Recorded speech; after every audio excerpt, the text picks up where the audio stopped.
So how to do the typecasting, guys? Okay, in integer, if I have to convert the value in integer, if I have to convert the value in float, in boolean, so how this type of typecasting we are going to do? Okay, so without wasting of time, let's come here and inside the print function. First of all, we are checking for the integer function, guys. Okay, so I'll just do the comment and I'll show you that for the integer function, if you have to convert the value, the target value you have to convert into the integer value. So there is an int function. This is the predefined built-in functions available. By using this function, you can convert your different type of value into the integer. So that is what we have to check, that which type of value we can typecast in the integer. Okay, which types of value.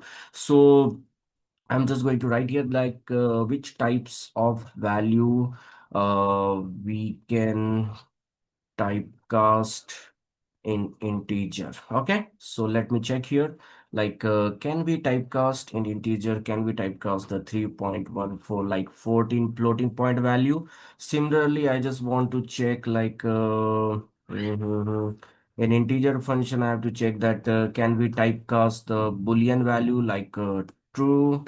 Okay, similarly, let me check in the print function, integer function, I just want to check okay, like can we typecast the false? Fine, this boolean type of value. Then similarly, print, can we typecast the string type of value like an integer? For example, I just want to typecast the 4.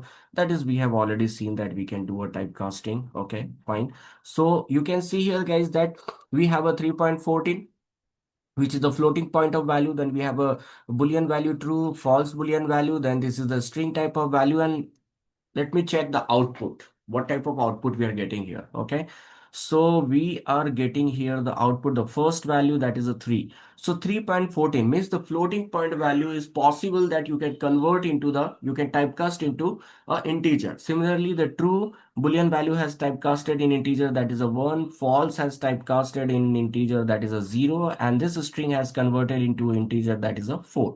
Then let me check, is it possible to typecast like if I have typecast string 3.14. Try to understand, guys, what I'm trying to do here, that I'm taking a different type of test cases. This is, you can say, that different input test cases. Same if you have solved the problem on HackerRank, Lead Code, then you know very well about the test cases. So similarly, I'm checking here the different input test cases, which type of value is possible to typecast, which type of value is not possible to typecast. So we are just checking, and whatever the thoughts are coming in your mind, try to implement it, because when you implement here, when you run the code, when you check the output, then you understand the real time meaning. Okay, and that is the best way to learn the programming, guys. Means what I want to say exactly, when you are sitting here to write the code, you have to be 100% here. Just keep your phone beside, just keep your phone away from you, and just have 100% mindset here.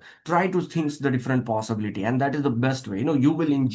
You will enjoy as like you're playing the game. Okay, so again, I'm going to run here without wasting of time. Little bit motivation is also required. Okay, so you can see here the first four values is possible. We are doing a typecasting that is working because Python is using a interpreter. So yeah, that's why here first four of line of code you are getting your output. But the last you are getting output is basically a error, invalid literal for int function with a base 10. Means what is the meaning of this error is, this is the value error, and the meaning of this error is basically like you have to provide the decimal value, but instead of that you're providing a floating point value along with the string type. Okay, because this is a float and this is the string also, so this type of value is not possible to do a typecasting here, guys, and that is what you must know exactly. Okay, so uh what I can say here, another which type of value is possible, you can check. Okay, okay, fine. So this is, you can check here, and this is done for the integer, guys. So in the next lecture I will check for the float, similarly for the boolean also, and rest of the data, for the rest of the data type like complex string, you can check at your level, guys, because I don't want to waste a lot of time, invest a lot of time in this particular topic. I just want to give you the basic fundamental knowledge about that, and that is what I'm doing here. Okay, because once you understand the basic fundamental knowledge, it is very easy to jump on the next stage and to learn the next stage things. So it is always get easy. Okay, so thank you very much. We'll see you in the next lecture. Thank you.